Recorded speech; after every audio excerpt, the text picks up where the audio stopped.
I'm Jeremy Leggett, and I'm founder and chairman of both Solar Century and SolarAid.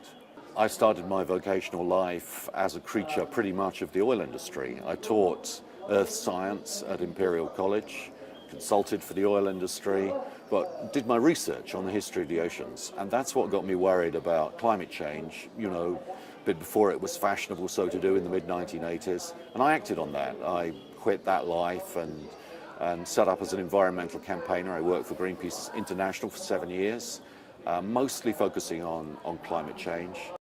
So I set up Solar Century, a solar solutions company doing solar building integrated technologies. And right from the word go, I wanted to use the profits from that company, the first 5% of the profits, to set up a charity to do the other thing that we have to do, which is, of course, alleviate poverty. There's no point in fighting climate change in the developed world if we leave the developing world to go to hell.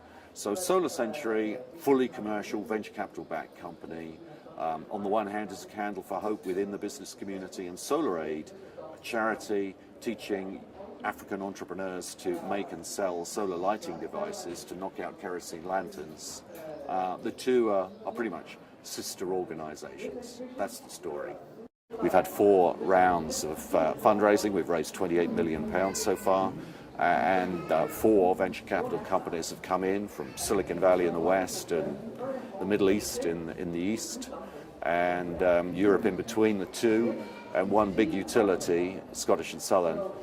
So, this is a hardcore business. We're the fastest growing private energy company of any kind in the UK, according to the Sunday Times and their 4-year moving average of these things. So we're in a sweet spot in the solar industry.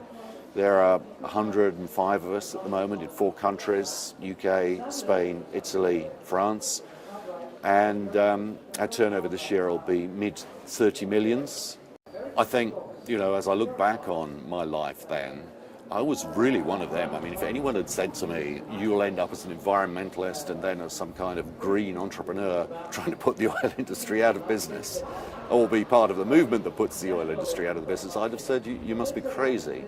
And it really was the emerging knowledge about climate change, the first signs that, the atmospheric physics community was getting really worried about the fact that these gases trap heat. We know they trap heat. Yes, there's uncertainty about what exactly that's going to do to the climate, but no uncertainty materially about the fact that it's going to be a dreadful set of impacts. And that's what sort of galvanized me to do something about it.